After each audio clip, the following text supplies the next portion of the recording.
Bueno, buenas tardes a todos. Gracias por estar hoy acá con nosotros.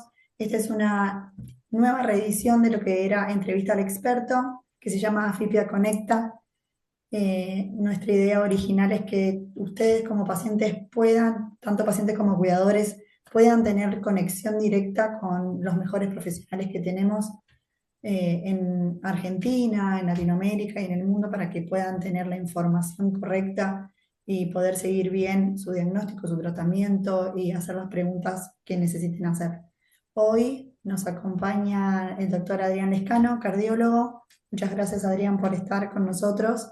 Y el doctor Fabián Caro, neumonólogo, que también muchos lo conocen, bueno, la mayoría de los que están acá, igual que el doctor Adrián, que es neumonólogo, y los dos son especializados tanto en hipertensión pulmonar como en enfermedad pulmonar intersticial difusa.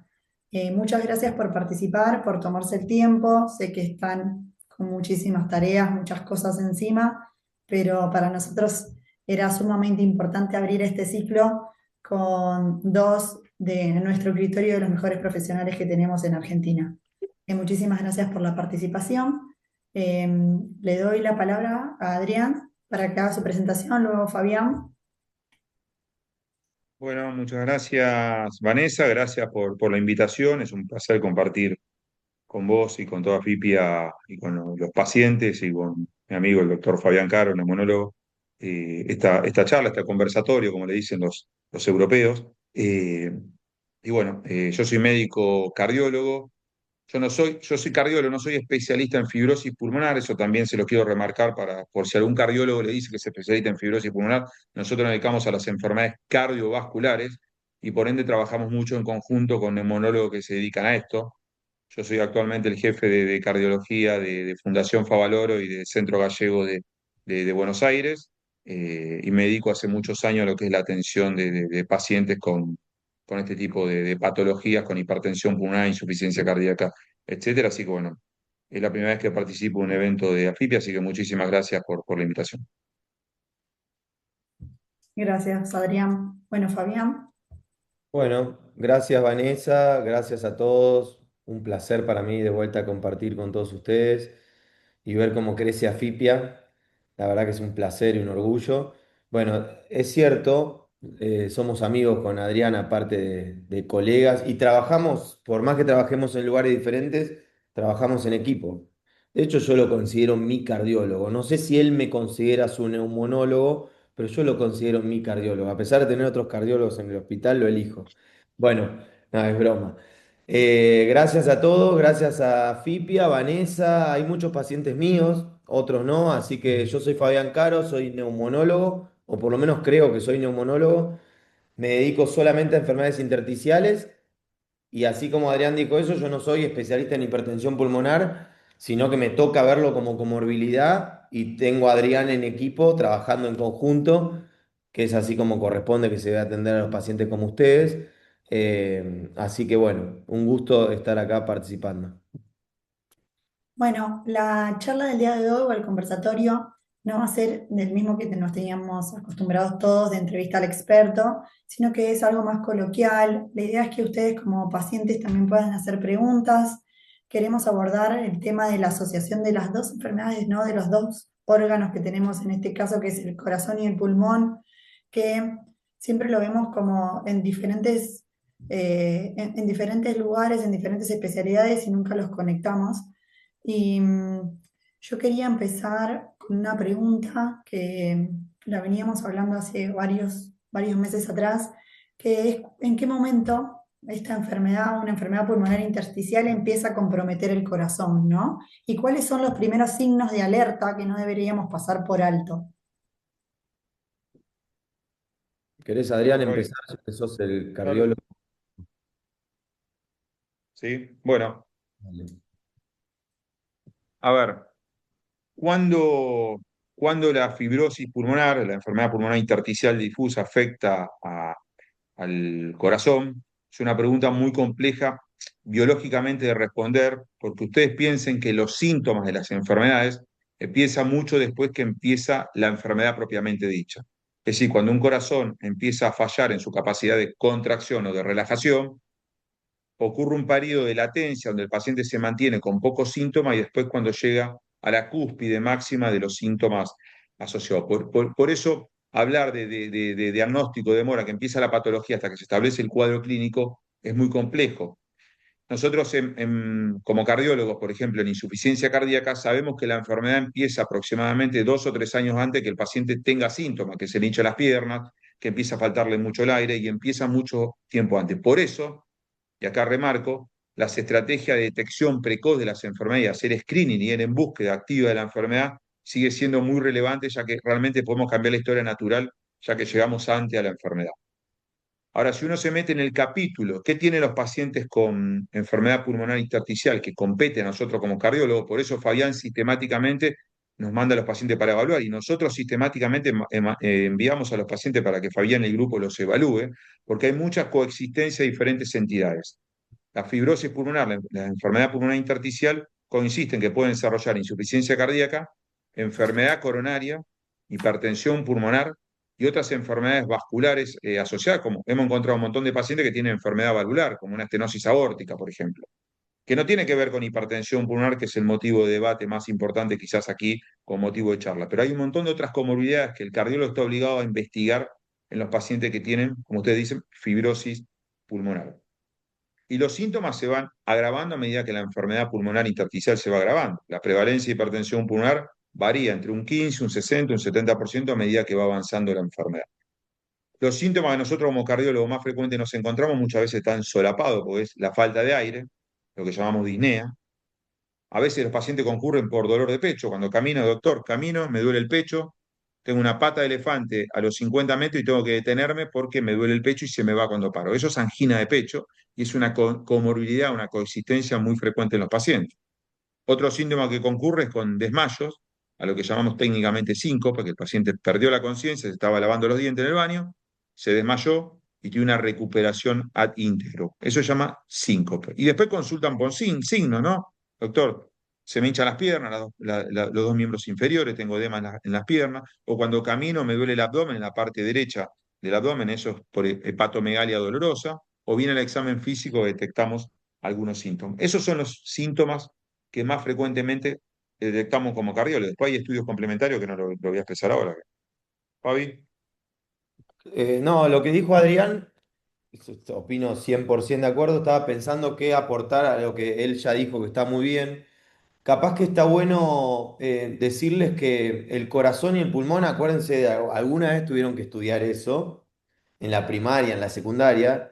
El corazón y el pulmón están en circuito, están agarrados, están conectados por arterias y por venas. Si el corazón falla, puede repercutir en el pulmón. Y si el pulmón falla, puede repercutir en el corazón. De hecho, generalmente así es.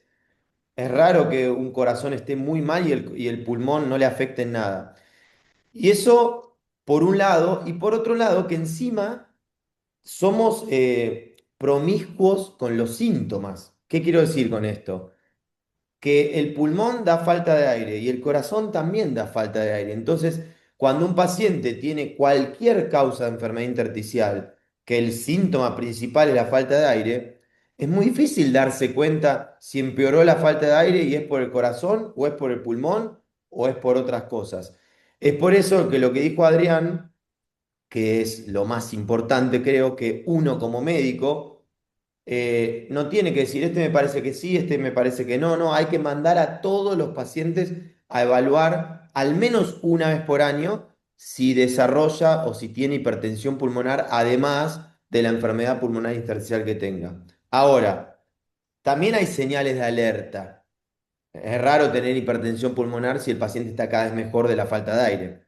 Generalmente cuando el paciente desarrolla hipertensión pulmonar, aparte de la enfermedad intersticial, tiene principalmente más falta de aire y más necesidad de oxígeno al moverse. Y después todo lo que conlleva esto. Los médicos también tenemos ciertos datos para ver, para decir, mira, este paciente puede estar desarrollando hipertensión pulmonar.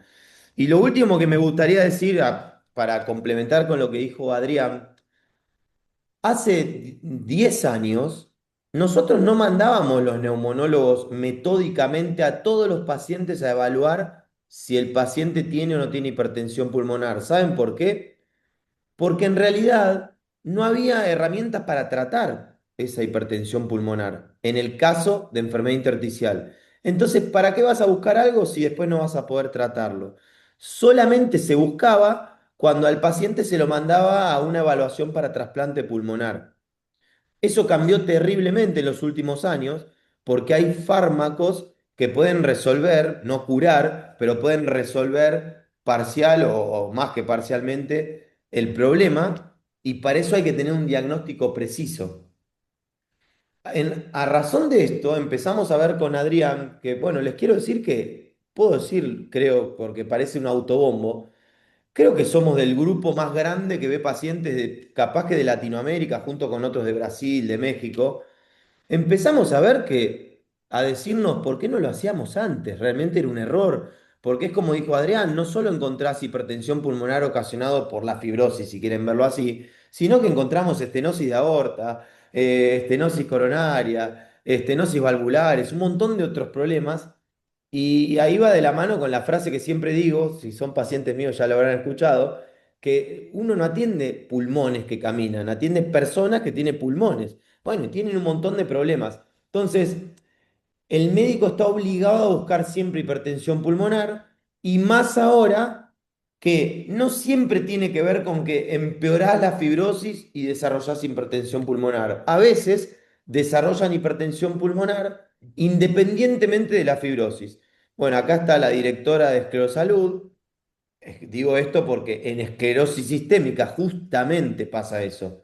A veces el pulmón está perfecto, la fibrosis está estable y el paciente desarrolla hipertensión pulmonar. Eso también sucede en otras enfermedades intersticiales.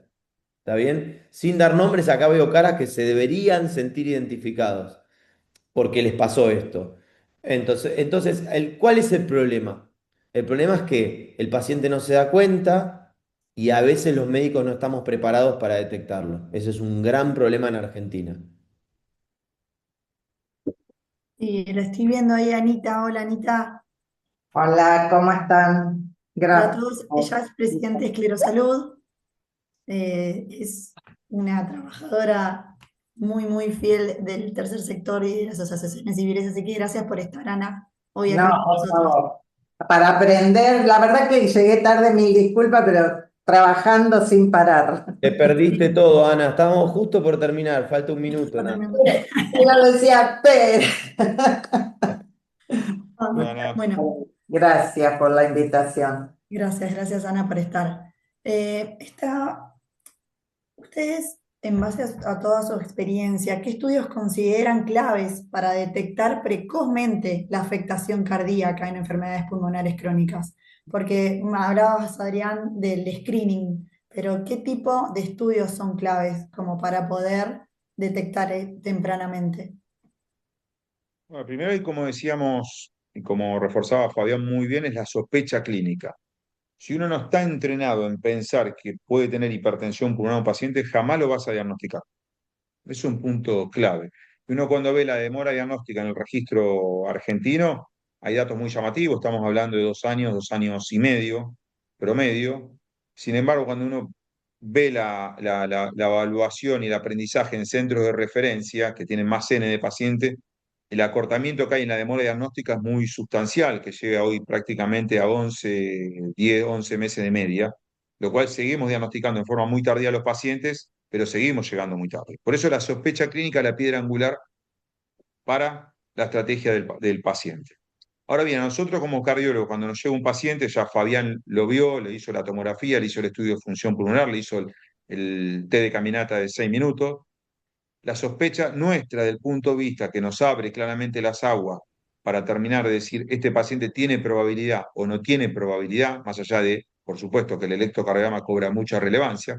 A veces nos encontramos con pacientes que tienen fibrilación auricular, arritmias que justifican la dignidad de proporcionar a un paciente y uno lo puede lograr llevar a un ritmo normal, que llamamos ritmo sinusal, y eso muchas veces con una estrategia farmacológica, algún tratamiento eléctrico, más allá del examen físico y el electrocardiograma. El ecocardiograma es la herramienta que nos permite hablar de la probabilidad que el paciente tenga o no tenga hipertensión pulmonar. Ese ecocardiograma va a ser un ecocardiograma especial, un ecocardiograma orientado hacia cavidades derechas. Y para ese ecocardiograma, los médicos lamentablemente no se forman. Por eso hay que hacer toda una especialización en lo que es imágenes de cámaras cardíacas derechas. Hace muchos años incluso habíamos hecho un libro sobre cámaras cardíacas derechas, que era hipertensión pulmonar, una enfermedad olvidada, justamente por la poca trascendencia que tenía la evaluación del punto de vista clínico, imágenes y farmacológico de lo que era el abordaje de la hipertensión pulmonar. Y ni hablar de cuando hablamos de hipertensión pulmonar grupo 3, ¿no? Donde aún se sabe menos, hay muchos síntomas que están solapados, ya que la falta de aire no sabemos si es por la enfermedad pulmonar propiamente dicha o porque desarrolló hipertensión pulmonar o porque tiene insuficiencia cardíaca. Por ende, el ecocardiograma, cuando están dilatadas las cavidades derechas del corazón, el corazón tiene 4 cavidades, lado derecho tiene 2, aurícula y ventrículo, lado izquierdo tiene 2, aurícula y ventrículo, del lado derecho sale una arteria, se llama arteria pulmonar, ahí se eleva la presión de la arteria pulmonar y eso repercute en el lado derecho. Por ende, cuando se dilata el ventrículo derecho y se dilata la aurícula derecha, nosotros hablamos de que el corazón ya está comprometido. Hay otro estadio donde la función del corazón se va deteriorando, y eso ya el paciente está en un estadio más avanzado de su enfermedad. Y eso tenemos que tratar de evitarlo. Por eso, un buen ecocardiograma es la herramienta que nos permite sospechar la enfermedad. Cuando tenemos sospecha de la enfermedad, lo que confirma el diagnóstico de hipertensión pulmonar es un buen cateterismo cardíaco derecho. Por eso yo discuto muchas veces en los debates de este tipo de reuniones porque me dicen, pero yo hago cateterismo cardíaco derecho, pero si no tengo un personal entrenado que sí que analizar en forma confiable los valores que tiene un cateterismo cardíaco derecho, puedo cometer errores en el diagnóstico, ya que sospecho que hay falla del lado izquierdo del corazón y el tratamiento es absolutamente distinto. Por ende, el ecocardiograma y el cateterismo cardíaco derecho en ese orden son los que a mí me permiten confirmar el diagnóstico de hipertensión pulmonar.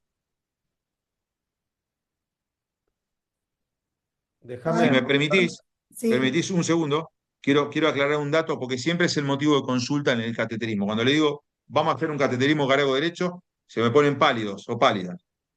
Es un procedimiento que se hace en forma ambulatoria, que lo hacemos sin anestesia general, con anestesia local, que es una punción en una vena. En general entramos por la vena del cuello, la vena yugular, entramos con un catete que se llama un catete de Swan-Ganz, entramos dentro del corazón derecho y la arteria pulmonar, y en una hora tenemos el diagnóstico confirmatorio.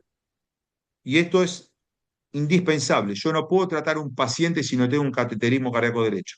¿Por qué? Pues si tiene falla del lado izquierdo y le doy un tratamiento para hipertensión arterial pulmonar, es una falla de la arteria pulmonar, ese paciente puede tener una evolución, puede empeorar su evolución. Es decir, que estoy haciendo una acción iatrogénica, lo puedo empeorar en su evolución. No es que pruebo y veo qué pasa, puedo dañar más el compromiso y el pronóstico del paciente. Por eso, ese estudio es absolutamente indispensable, hecho en manos expertas, tiene una tasa de complicaciones bajísima y no deja de ser un procedimiento ambulatorio. Esto lo quiero también remarcar. perfecto. Fabián, ¿vos querés agregar algo? no, yo me pongo en el lugar de los pacientes, ¿no? Porque claro, yo trabajo con Adrián, Adrián trabaja conmigo, es como que es más fácil para nosotros. Y estaba viendo todas las caras y la cantidad de problemas que pasaron. Y el gran problema, que seguramente Adrián va a sentir porque es así, es que no hay ecocardiografistas avesados para hacer este estudio y menos que menos hemodinamistas. Entonces, ¿qué pasa? Así como es muy difícil encontrar un neumonólogo que se dedique a enfermedades intersticiales, que es muy difícil, más difícil creo todavía es encontrar un cardiólogo que haga bien un ecocardiograma y una hemodinamia.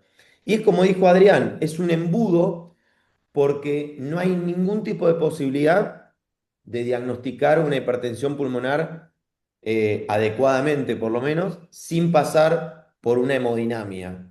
No hay posibilidad, no se puede hacer prueba y error, como dijo Adrián, porque va a ser más error que prueba. Entonces, es ese gran embudo en la Argentina. Puede estar mejorando, pero falta años luz todavía. De la misma forma que hay muy pocos centros especializados en enfermedades intersticiales. Eso es un problema en el mundo, ¿eh? Yo no sé, Adrián, ya que está, te pregunto, calculo que debe ser lo mismo. En hipertensión pulmonar debe suceder lo mismo, en el mundo, no es de Argentina. Sí, sí, en el mundo, en el mundo. Lo que pasa es que hay lugares que, como el sistema de salud es tan diferente, por ejemplo en Europa, vos tenés los centros de referencia. Claro. Entonces tenés un centro como el 12 de octubre en Madrid, que es el centro que Deriva. recibe todas las hipertensiones pulmonares. Acá es muy heterogéneo, porque el paciente, en base a la cobertura que tenga, puede ir al lugar que le toca, o PAMI te dice, anda a este lugar que tenés atención de cabecero, tal cobertura, tal prepaga, etcétera. Entonces, es mucho más heterogéneo, pero en el mundo es la misma problemática que decís vos, sí, tal cual. Tal cual. O sea que en Argentina puedes acceder a la mejor salud del mundo, pero hay que buscarla mucho. Mm. Ya. Y en todo este trabajo, ¿cómo se coordina en la práctica el neumonólogo y el cardiólogo para el seguimiento de los pacientes? Y según su experiencia, ¿qué debería cambiar en el sistema para mejorar esa articulación? Oh, tantas cosas tienen que cambiar. Déjame contestarle esta, Adrián. Te voy a decir cómo trabajamos con Adrián. Ojo, que conste que esto no es una cuestión económica porque es gratuita la consulta en el Ferrer como en el centro gallego donde se los mando. O sea, trabajamos igual en ámbito público que privado.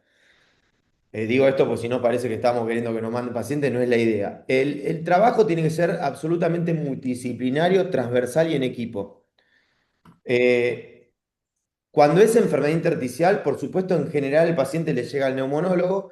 El neumonólogo que se dedica a enfermedad intersticial, que somos contados con las manos, lo evaluamos al paciente y mandamos a evaluar al centro que tengamos de referencia. En el caso mío, suponete que lo atiendo en el Ferrer o en mi consultorio, es lo mismo. Yo tengo directamente agenda con Adrián, porque ¿qué quiere decir? Que no le pido turno, le consigo turno para tal día a tal hora.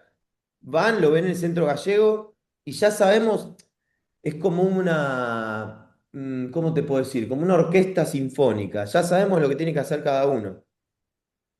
Él lo evalúa, ecocardiograma, mira los parámetros de biomarcadores que le mandamos nosotros, mira el estudio de función pulmonar, si a veces le mandamos notita cuando es algo muy especial, le hace un test de caminata y se divide en riesgos. Si tiene alto riesgo de hipertensión pulmonar, ni me pregunta, le programa un cateterismo. Si tiene bajo riesgo de hipertensión pulmonar, ni me pregunta, le dice, vuelva con Fabián, en un año nos vemos. Y si el riesgo es intermedio, discutimos. Discutimos, me refiero a, bueno, este lo desempatamos. Muchas veces el paciente me viene con la orden, hoy vi varios así, de cateterismo derecho, doctor, me vio Adrián, me dio turno para el lunes. Entonces yo le digo, hace todo lo que te dice, cuando tengas el resultado avísame y también Adrián me avisa. Entonces es como una orquesta. ¿Por qué?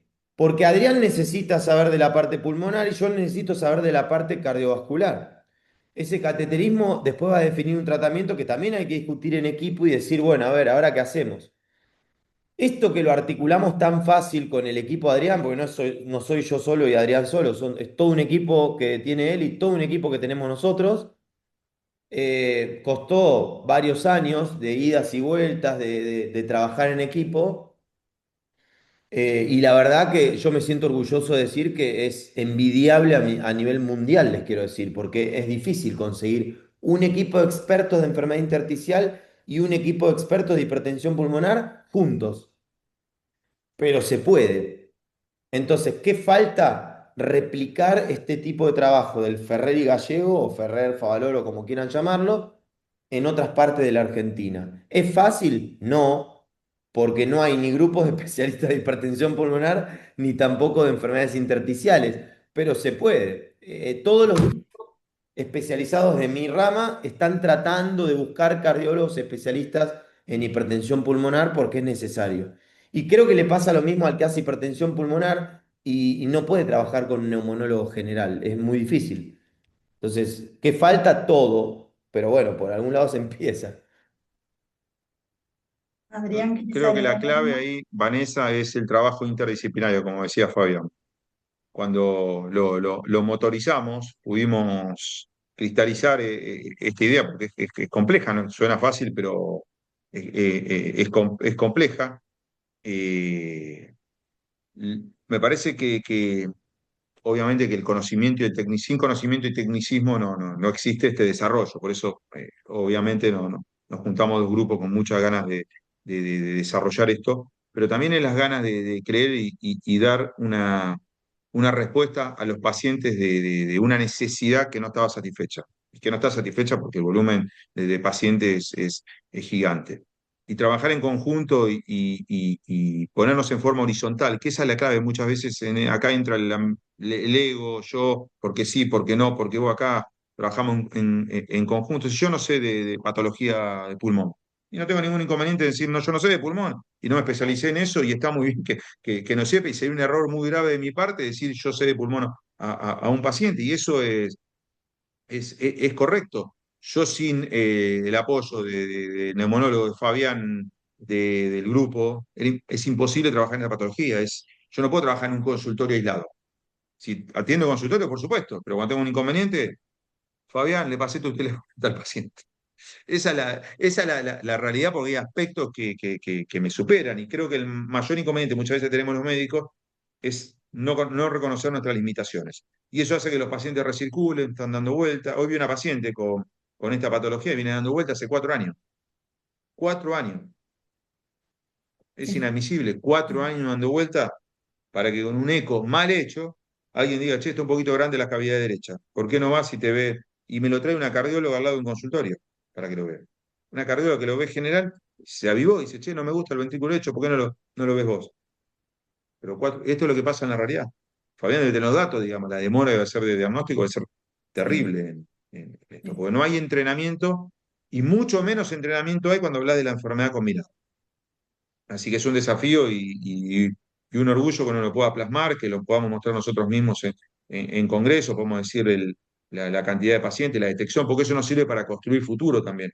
Uno cuando dice, ¿por qué quiero tener por qué construyo un dato desde la patología? Pues nos permite cambiar la historia natural de la enfermedad. Si nosotros sabemos que tenemos que estudiar a pacientes con este tipo de eco, con este tipo de cateterismo, con este tipo de estudio de función pulmonar, a partir de un dato que obtenemos de la población local, eso es muy relevante porque nos permite cambiar la práctica y la historia natural de los pacientes. El secreto es llegar a ambos. Bárbaro, súper. Tenemos una pregunta de Estefanía, que levantó la mano.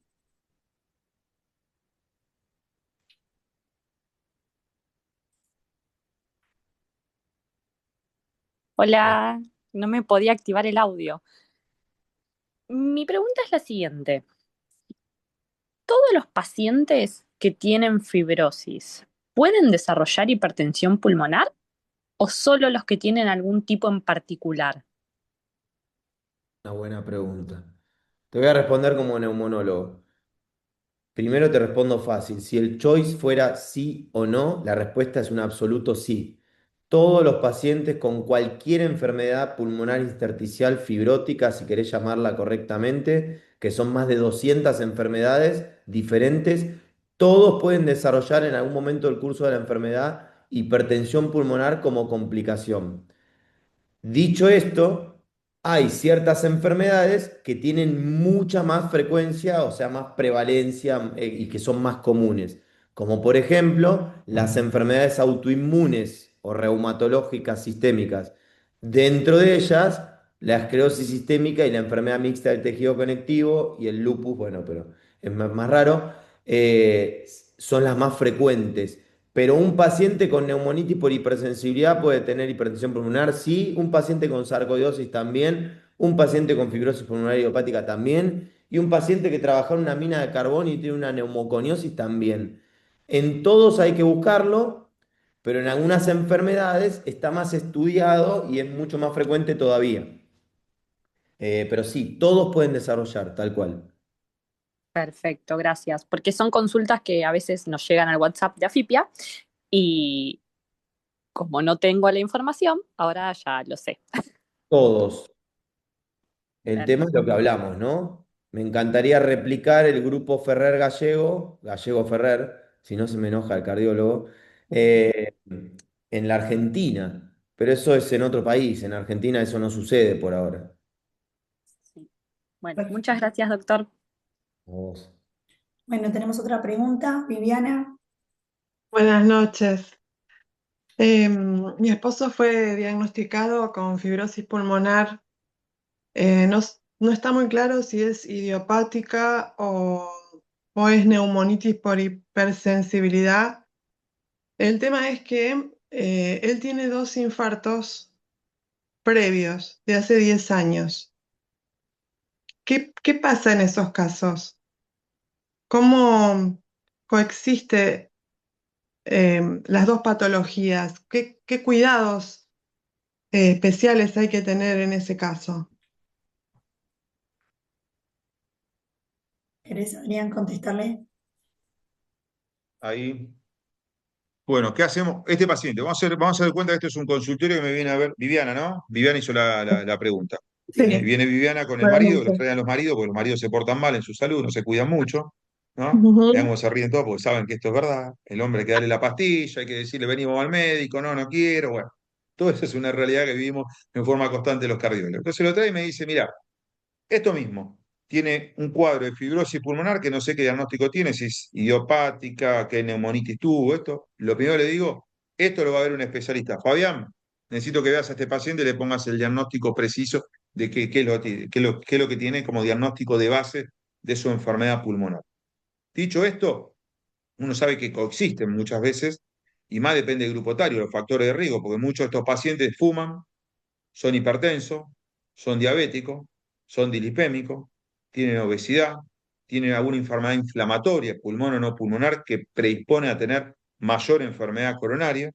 Y una vez que ya el paciente tiene constituido un infarto, ya ese paciente está marcado. Ahí lo que actuamos es lo que llamamos nosotros prevención secundaria.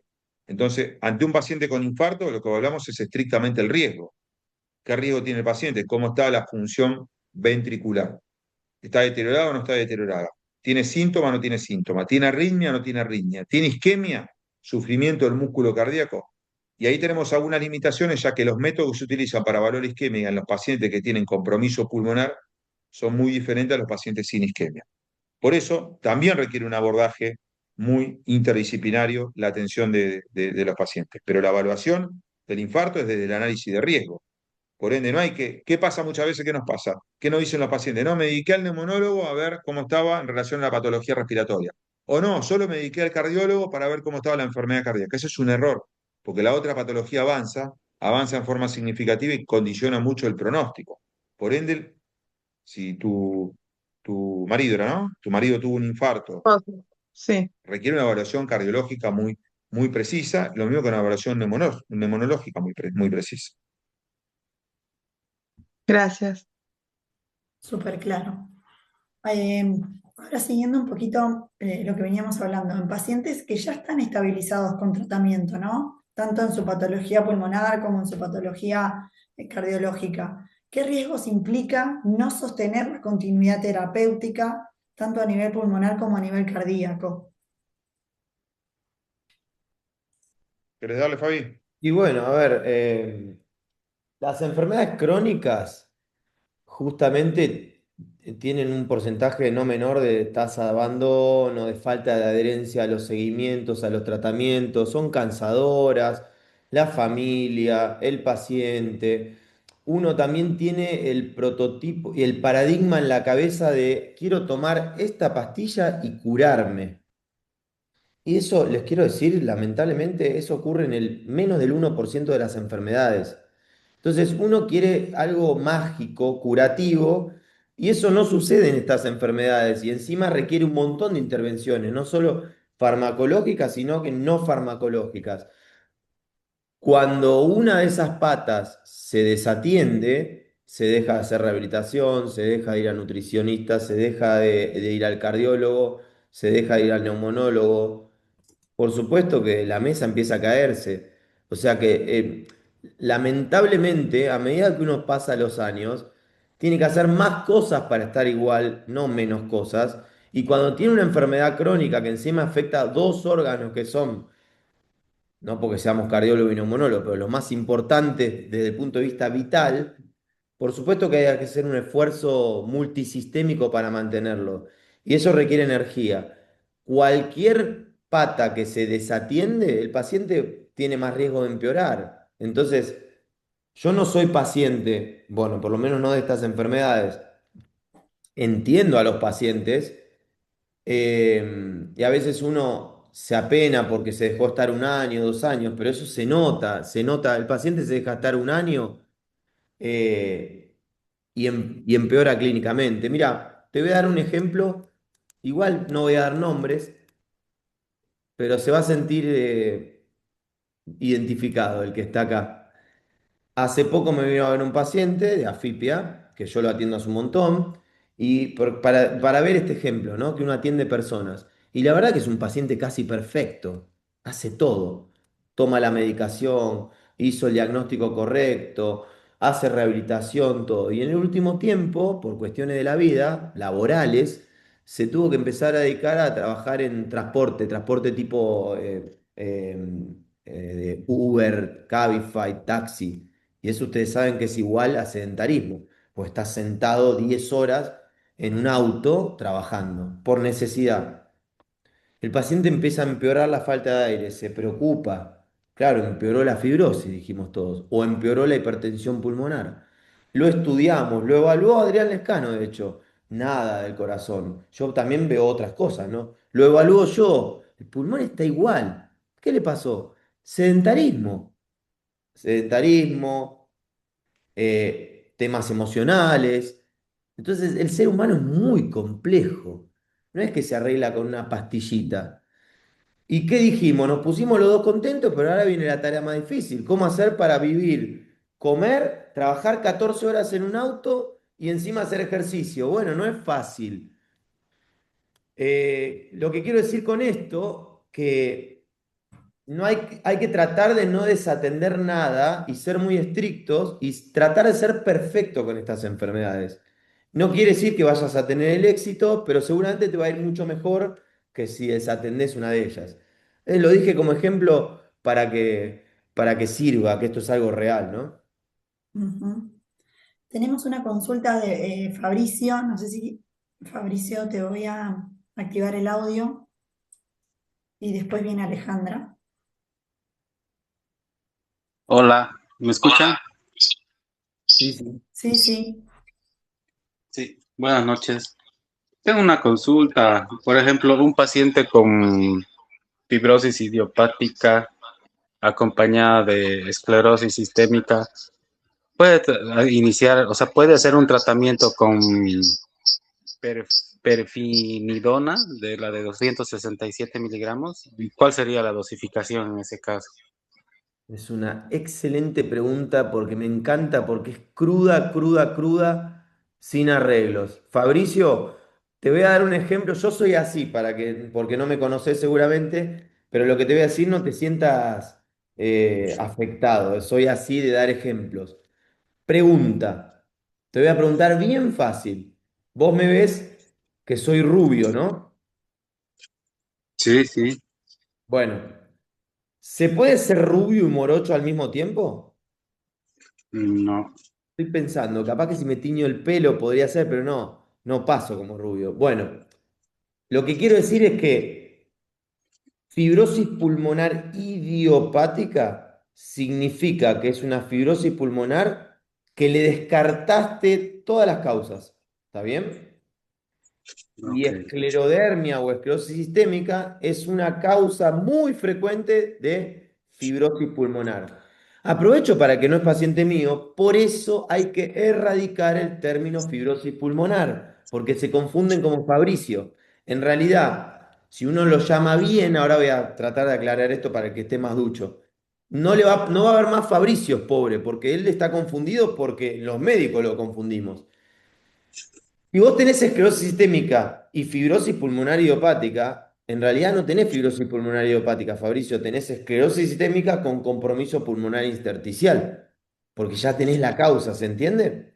Entonces, lamento decirte que si te sucede eso, lo primero que tenés que hacer, y espero que nadie se ofenda, es hacerte el disimulado y cambiar urgentemente de médico, porque quiere decir que el grupo médico que te está atendiendo no es porque sea malo. No existe malo o bueno, los médicos queremos siempre hacer bien, pero no está preparado para atender este tipo de patología.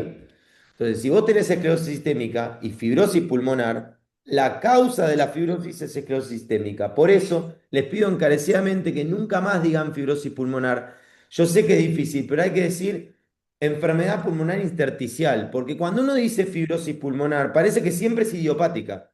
En realidad, este caso es esclerosis sistémica con compromiso pulmonar intersticial, pero como le dijeron fibrosis pulmonar, se confundió con fibrosis pulmonar idiopática, pero no tiene nada que ver. Fibrosis pulmonar idiopática es una fibrosis pulmonar sin una causa precisa. Por ejemplo, no podés tener esclerosis sistémica o esclerodermia. ¿Se entiende? Te lo voy a explicar de otra forma muy bruta. Suponete que yo encuentro acá espero que no, una persona muerta y tiene un balazo en la frente, ¿yo puedo decir que la causa fue natural? No. O sea, alguien lo mató. Si yo como detective no encuentro quién lo mató, yo puedo decir, mirá, alguien lo asesinó, no encuentro quién. ¿Se entiende? Pero alguien lo asesinó. Yo no puedo decir, mirá, murió de causa natural, tiene un balazo en la frente. Entonces, cuando vos tenés fibrosis pulmonar y tenés esclerodermia, no hay ninguna duda que la esclerodermia es la que ocasionó la fibrosis pulmonar. ¿Se entiende? Sería una coincidencia extrema tener las dos cosas. Te di dos ejemplos brutos para que se entiendan. Fabián, no te quiero corregir, A ver. pero Vanessa se está riendo como yo porque hay casos donde dicen que no hubo causa y fue natural. Bueno, bueno, bueno. Habría que ver qué natural fue. Tenés razón. ¿O no, Vanessa? No, Vos sos yo me estoy abogada, Vanessa. aguantando la Estos risa. son temas de Vanessa de abogacía. En medicina somos más lineales. Yo No, estoy pero Fabricio, espero que se haya entendido los ejemplos. en García del Sunset. Decirle a Muchas García del gracias. Sunset Sí. Claro. que era. Hay muchos así, ¿no? Pero quiero hacer una pregunta, porque me quedé pensando en este ejemplo que trae Fabricio, ¿no?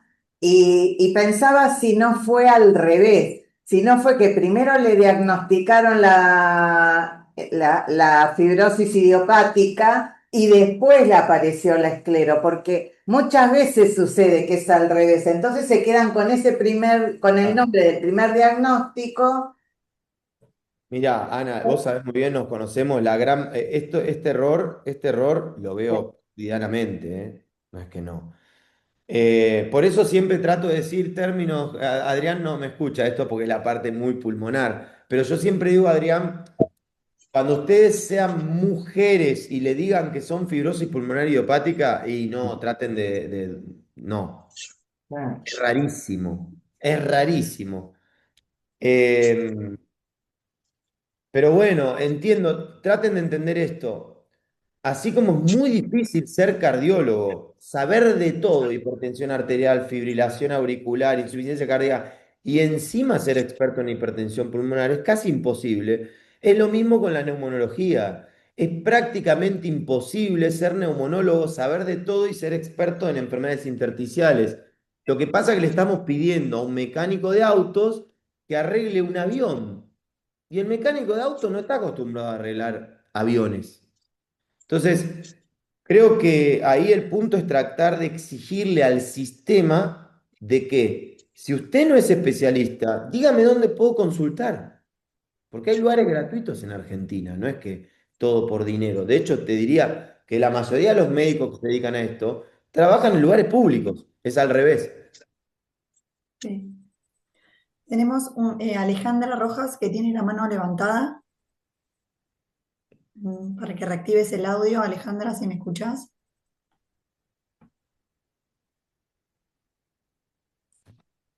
Ahí. Un momento. ¿Ahora me escuchan? Sí, sí. Buenas noches. Sí, yo tenía una siguiente consulta. Para un paciente con fibrosis idiomática, que por ejemplo se está medicando actualmente con las cápsulas de perfenidona de 267 miligramos que hablaba el señor hace un momento, estas cápsulas deben ser tomadas de por vida y también consultar si el paciente, si es adecuado que un paciente con esta enfermedad pueda asistir al sauna vapor. Bien. ¿Qué enfermedad precisa tiene? Perdón. El Fibrosis paciente pulmonar está con idiopática. fibrosis idiopática. Bueno, supongamos que es una fibrosis pulmonar idiopática. La pirfenidona, ¿se toma de por vida? Primero hay que definir qué significa de por vida, ¿no? La pirfeniona, te voy a decir bien claro, la pirfeniona o el nintedanib, que son los dos fármacos que están aprobados en el mundo, ahora viene uno nuevo que se llama nerandomilaz y viene otro que se llama treprostinil, que esperemos, Ujú. se suspenden solo si no lo tolera y se intentó de todas las formas, o si el paciente no resulta eficaz el fármaco y hay que cambiarlo por otro. Pero si no, no se suspende. Le pregunto de la misma forma, suponga esto, la presión arterial, cuando uno le diagnostican hipertensión arterial, En general, ¿el fármaco se suspende? No, en general No. queda. En todo caso, se cambia por uno mejor, por uno diferente, pero no son enfermedades donde uno saque el tratamiento, porque si saca el tratamiento tiene chance de progresar. Entonces, no se suspende nunca. Ahora, de por vida, de acá hasta el resto de su vida van a surgir un montón de fármacos y de cambios. Entonces, de por vida, no. Eso uno. Y lo de sauna. Bueno, ahí hay una confusión. En realidad, una persona con fibrosis pulmonar idiopática puede ir a sauna, sí, puede ir tranquilamente al sauna, no hay ningún problema al sauna húmedo. El sauna húmedo en realidad está vinculado con un tipo de neumonitis por hipersensibilidad que se llama pulmón del jacuzzi, que en realidad está dado por una contaminación de unas micobacterias que se contaminan en el agua, pero si no es esa la enfermedad y es una fibrosis pulmonar idiopática, no, que vaya al sauna tranquilo. Ah, ok, muchísimas gracias. Adrián, yo quería hacerte una pregunta, porque siempre abordamos el tema de rehabilitación pulmonar, ¿no? En los pacientes con enfermedad pulmonar intersticial, pero queríamos saber también cómo impacta la rehabilitación pulmonar, no solo en la función respiratoria, sino también en la carga sobre el corazón, cuando tenemos pacientes con enfermedad cardiovascular también asociada a, a enfermedad pulmonar intersticial.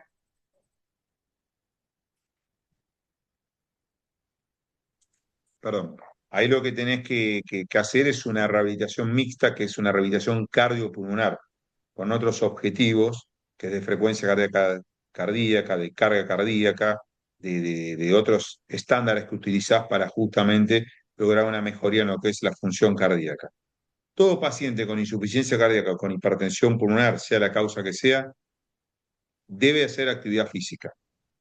Lo difícil en Argentina es el acceso a centros de referencia que tengan rehabilitación cardiopulmonar, o además hay un trasfondo también de organización y económico y las coberturas y etcétera que no permiten desarrollarlo en forma muy organizada esto. Entonces hay muchas limitaciones con los cupos para hacer rehabilitaciones cardiopulmonares en toda la Argentina. Te diría que en el mundo, pero en Argentina también esto se ve mucho en forma mucho más marcada. Pero recuerden que la actividad física supervisada, programada y alcanzando objetivos de perfil de seguridad de frecuencia cardíaca es uno de los estándares de tratamiento para la enfermedad. Hoy en día las guías para el tratamiento lo ponen como clase 1A, que significa 1, que tiene una indicación sin ningún tipo de discusión, y A significa que tenemos muchos estudios que nos avalan el uso, la utilización de actividad física supervisada o rehabilitación cardiopulmonar, como querés llamarlo. Está claramente demostrado que debe ser unos objetivos. Hace 20 años atrás, cuando hacíamos un diagnóstico de los pacientes, le decíamos que es en su casa, no salga. Error que cometíamos los médicos que trabajamos en la patología, porque no teníamos evidencia sobre la seguridad y el trabajo de este tipo de pacientes. Por ende, yo veo un paciente infartado, lo mando a hacer actividad física. Veo un paciente con insuficiencia cardíaca, lo mando a hacer actividad física. Tengo un paciente con una arritmia, siempre controlado, por supuesto, no, nada inestable, lo mando a hacer actividad física. No solo mejora la performance ventricular, mejora la performance endocrinológica del paciente, de lo que llamamos sistema nervioso autónomo, todo el sistema de endorfinas, genera muchísimos beneficios la actividad física supervisada.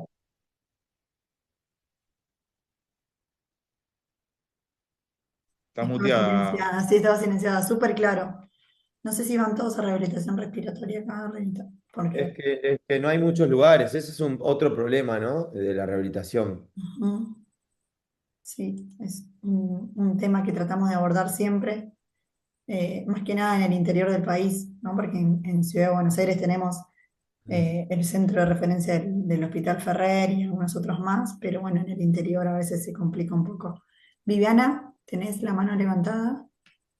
¿Puedes reactivar el audio? Preguntita quería hacer con respecto a los antifibróticos. Em, es claro que hay dos antifibróticos que se están utilizando y mi consulta es si cada uno se indica para una fibrosis en particular. Es decir, que si es fibrosis pulmonar idiopática, se indica uno de los antifibróticos, y si es otro tipo de fibrosis, se indica otro, o si los dos funcionan para todas las patologías. Es una excelente pregunta. Mira, Primero te quiero decir, ya estuve viendo las preguntas en el chat, siempre cuando uno da charlas para pacientes, tiene que entender que nosotros no somos sus médicos. Entonces, ojo con la información que reciben y siempre hablen con su médico, porque nada, uno no conoce el caso clínico al detalle. Entonces, a veces escucha una cosa de teoría y después piensa que aplica uno y no.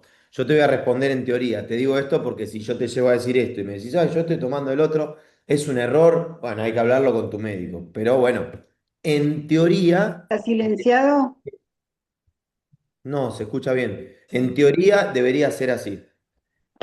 Pirfenidona y nintedanib, que están en el mundo desde el año 2013, hace mucho ya, están ambos aprobados para fibrosis pulmonar idiopática, ¿tá? Que es una enfermedad. Para todo el resto, ¿eh?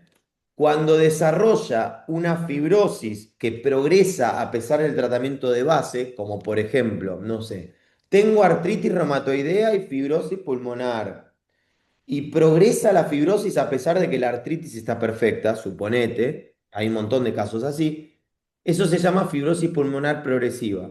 Para todo el resto, enfermedades reumatológicas, neumonitis por hipersensibilidad, sarcoidosis, etcétera, etcétera, está aprobado el nintedanib.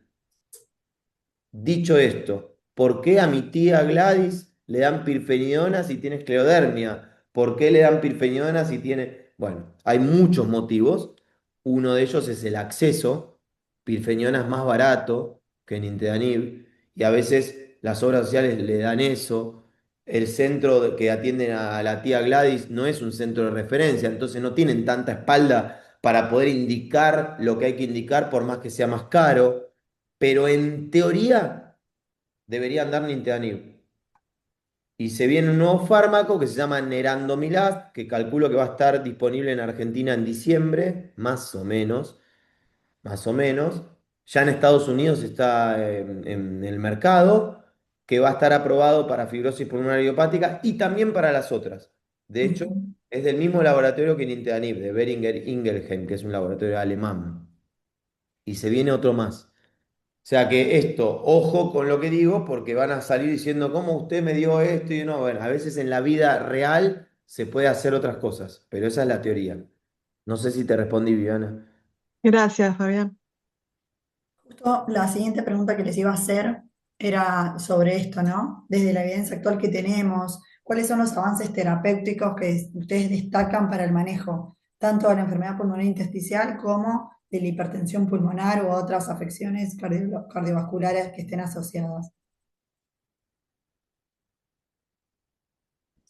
Dale En vos, Ale. relación a la hipertensión pulmonar, los avances que se han dado en los últimos 20 años, 2 décadas, han sido muy marcados. Y te diría que en los últimos 10 años son espectaculares los resultados que estamos viendo.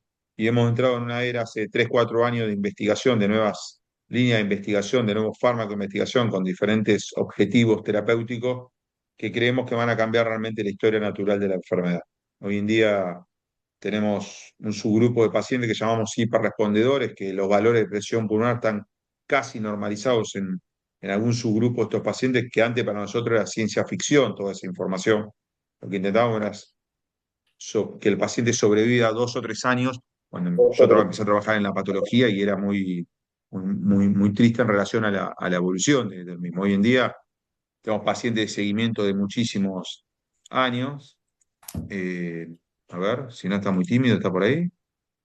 Hola, Maxi. Perdón, que ahora yo le pregunto a un paciente, ¿no? Maxi, ¿cómo estás? Bostero, como corresponde, hincha de Boca fanático, tiene diagnóstico de hipertensión pulmonar. ¿Cuántos años tenés, Maxi, de diagnóstico de hipertensión pulmonar? Está muteado, ¿eh? Ahí Ah, va. Este año cumplo 37 de O sea, ¿Cuántos diagnóstico. años el único tuviste problema sin que tenía es ser tratamiento? hincha de Boca, digamos. Eso por Yo hincha de creo que Boca. eso es lo que me da esperanza de seguir vivo, ser hincha de Boca, a ver si lo veo de vuelta campeón. Maxi, ¿cuántos años sin tratamiento? Desde los 6 años hasta los 30. Bueno, 24 años sin tratamiento. Maxi rompió todos los libros de medicina. Todo, absolutamente. Bueno, Maxi es un amigo a esta altura, tantos años de seguimiento, le debo llevarlo a la cancha, es una realidad. Pero Maxi rompió todos los libros de medicina. Y eso es lo que marcamos y charlamos con Fabián previamente cuando arrancamos la charla. Nosotros tenemos que aprender muchísimo de ustedes, que son los que nos enseñan a nosotros. Por eso el análisis, escucharlo, interpretarlo, acompañarlos en la enfermedad para nosotros es lo más rico que hay. Y esto, como decía Fabián, no tiene una finalidad económica. Tiene una finalidad de aprendizaje y la pasión que le ponemos. Por eso hemos congeniado también con Fabián. Somos dos apasionados. A veces, dime de la mañana, de la noche, nos mandamos un mensaje sobre un paciente que hacemos, que no hacemos, mañana te ve, te lo mando, etcétera. Eso es lo que hace la pasión de trabajar en una patología tan compleja y que tanto nos gusta para poder ver. Y Max es un muy lindo ejemplo, yo siempre lo destaco porque que nos hace ver cómo a veces tenemos que tirar todos los libros, los papeles, y escuchar a los pacientes, y él por suerte ha evolucionado muy bien en relación al tratamiento, a pesar de haber transcurrido a través de diferentes tormentas. Entonces, acá hay un ejemplo viviente de que hay que escuchar y tenemos que aprender mucho en relación a la enfermedad. Sí, lo que puedo decir como colorario para no extenderme en relación a los nuevos tratamientos, si hay una era muy nueva, muy linda, de investigación en la patología, hay estudios que han dado resultados positivos en relación a nuevos abordajes, en relación a la enfermedad, actuando sobre diferentes mecanismos.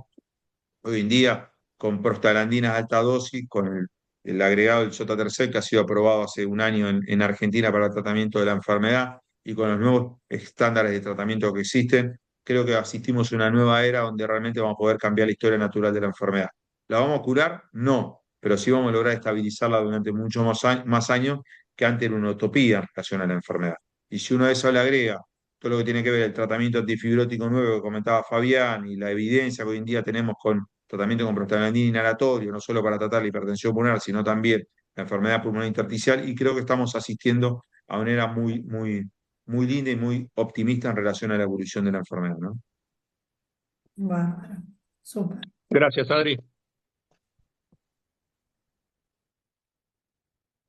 Yo creo que ya estamos como para ir cerrando toda la actividad, y me gustaría que ambos me respondan qué mensaje le darían a los pacientes para que puedan reconocer a tiempo cuando la enfermedad cambia de eje o que requiere una mirada más integral. Más allá de que sabemos que todos los pacientes que están acá hoy, la mayoría o son pacientes de Fabián, o son pacientes de Adrián, o son pacientes de algún equipo que es especializado en enfermedad pulmonar intersticial, y Ana, hay hay una señora con la mano muchos. levantada, no sé si querés, porque pobre está ahí hace rato. No la María Adriana veo. Gómez, capaz que Adri, va a hacer una pará. pregunta, que la haga cortita, pero la Mirá que dejamos. ahí te reactivo el audio. Pobre, está ahí levantando la mano. No te vi. Pero Desmuteate, Adri. fíjate, ahí Ahí está. está. Ahí Me está, escuchan sí. ahora? Sí, Bueno, sí. mi pregunta es la siguiente.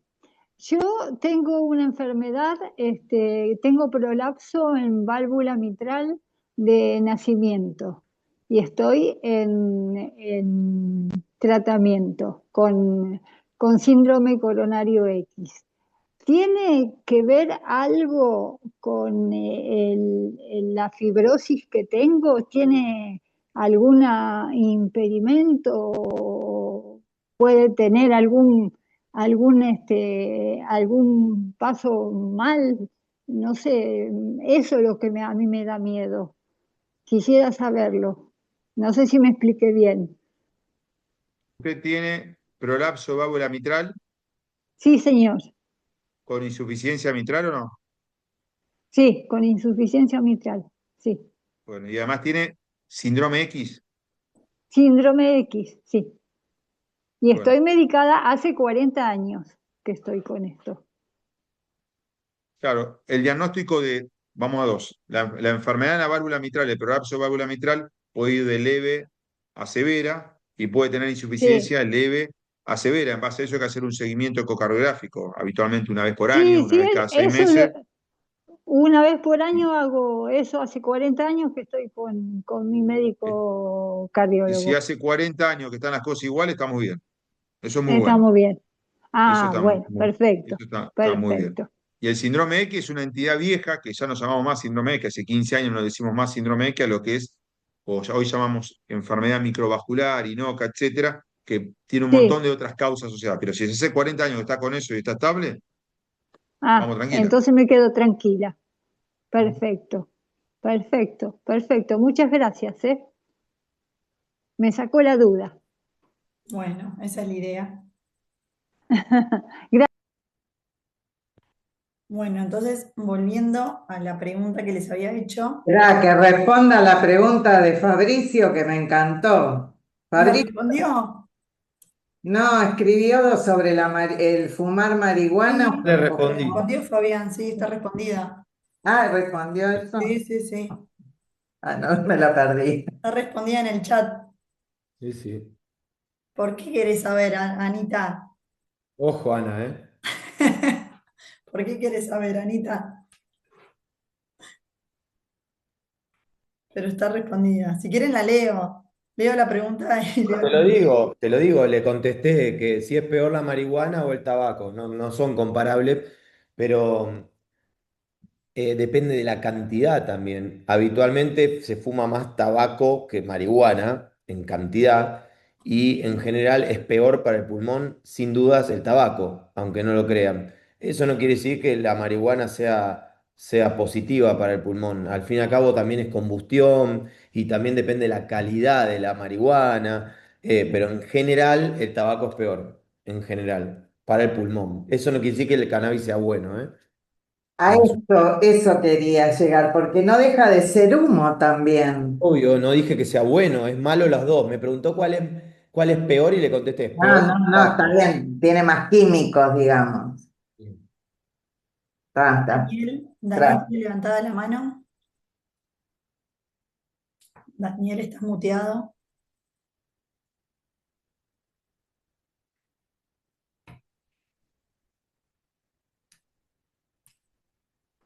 Daniel, si querés desmuteate. Si no me entienden es porque Voy estoy a medio tener que ir confusa. en breve, te digo, ¿eh? Sí, tenemos dos preguntas más y ya cerramos. Bueno, vamos a activar a Evita hasta que Daniel pueda. Hola a todos. Doc, para los dos, yo me atendí por primera vez ahora con el doctor Caro. eh, Anteriormente era paciente de Autieri y me mandó a hacer una tomografía, un control. Pero de un tiempo a esta parte yo he sentido cambios en lo que respecta a palpitaciones. Despertarme a la mañana como una sensación que me ahoga, mucha pesadez en el cuerpo, algo que para mí no es habitual, ¿no es cierto? Es algo raro. Por consiguiente, tengo para hacerme los estudios y pedí una interconsulta a mi médico de cabecera con cardiología.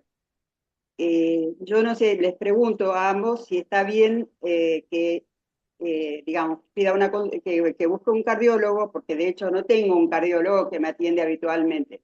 Me atendí en el Favaloro en algún momento por un control, pero bueno, la pregunta es esa. ¿Qué me Escuchá, sugieren? Evita, yo a vos te atendí hace poco, creo, ¿no? Sí, sí, hace una semana. Eso. Yo trato de ser metódico y de no dar todo de golpe porque terminan no cumpliendo nada. Vos cuando llegues al diagnóstico, que va a ser ahora dentro de unos días, Ujú. ahí va a venir un segundo problema, todas las complicaciones. Y créeme que vas a ser la primera en ir al centro gallego de ser necesario. Queda tranquila por eso, no, no gastes tiempo en ir a un cardiólogo de la obra social. Pero pasa que tengo que ir paso a paso porque si no, Sí, sí, es de sí. la No, no, primera no. consulta y te suicidas de tantas cosas que hay para hacer. Para No, hacer. no, yo soy una paciente muy, muy buena paciente.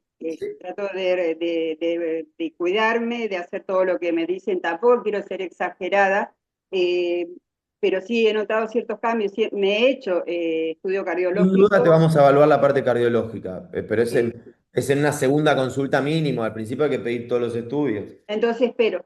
Sí, tal cual. Gracias, Doc. De nada. No sé si Daniel te podés activar el audio o si nos querés dejar la pregunta por chat. Daniel Ayes.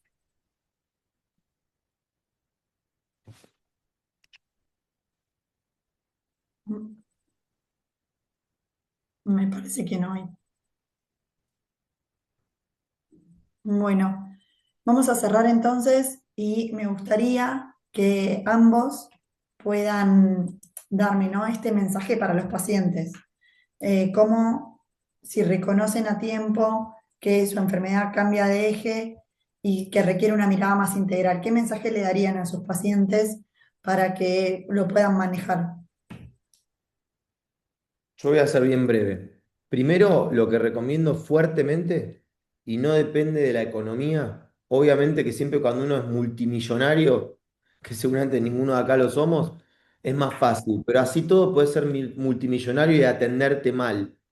Entonces, lo primero es tratar de buscar en el lugar donde viven el centro de referencia más reconocido y si eso no ocurre, hoy por hoy con la virtualidad es más fácil contactar. No manejarse con médicos que no sean especialistas en este tema. Eso por un lado, porque como dijo Adrián, hay que buscar siempre esto, con lo cual no depende de uno como paciente. Uno no puede darse cuenta cuándo va a tener hipertensión pulmonar solo. Ahora, dicho esto, si uno en la enfermedad pulmonar intersticial tiene un empeoramiento de la falta de aire, debe exigir al médico para ver por qué es ese empeoramiento de la falta de aire.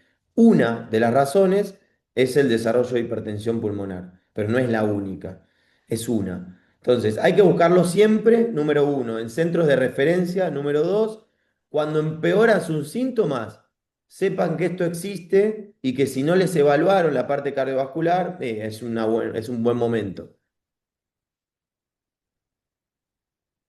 Adrián. Coincido todos los puntos con Fabián. La sospecha clínica es clave en esto y también muy bien este tipo de talleres y actividad y difundir en relación a la enfermedad que hay algo que se llama enfermedad pulmonar, que hay algo que se llama hipertensión pulmonar. Muchas veces permite, aunque no lo crean, termina siendo el diagnóstico por la extensión del famoso boca a boca en la familia, empezar a hacer este tipo de actividades y talleres profesionalizados y usando las oraciones en el buen sentido también para poder visibilizar estas patologías que son tan complejas. Yo ahí hasta soy más duro que Fabián en el concepto. Busquen gente que se dedica a esto. Busquen médicos que se puedan dedicar a esto, que es muy difícil también, por nosotros por una cuestión ética no, tampoco lo vamos a decir, pero es muy difícil hacer porque es muy difícil evaluarlo para el paciente, para la comunidad, pero entre los médicos sabemos quién nos dedicamos a cierta patología y quién nos dedicamos hasta a esto. Ahí la asociación de pacientes creo que tiene un rol importante para poder al menos orientar a los pacientes. Pero busquen gente que se dedique a esto porque si no yo al menos lo que veo, que hoy en día recibo pacientes como segunda o tercera opinión, hay mucha latencia de demora en activar tratamiento, en activar diagnóstico, etcétera. Así que no hay que quedarse esperando a ver qué ocurre con la evolución y esperar sentado la enfermedad, sino que hay que subirse al tren y ir en pesquisa muy activa de cambiar la enfermedad y la historia natural de la enfermedad. Bueno, muchas gracias a todos los que participaron hoy. Gracias a Fabián, gracias a Adrián. Y esto va a quedar grabado, lo vamos a subir a YouTube. Gracias a todos por conectarse, por tomarse el tiempo y nos vemos en la próxima, que va a ser el mes que viene, que vamos a abordar otros temas importantes para todos nosotros. Así que les agradezco a todos, vayan a seguir haciendo sus actividades y les mando un abrazo grande y saben que de este lado Afipia está para ayudarlos en lo que nosotros podamos. También Esclerosalud, todos los que quieran sumarse a la asociación, estamos abiertos para que nos vengan y nos hagan sus consultas. Así que muchísimas gracias a todos y nos vemos en la próxima. Chao a todos, saludos.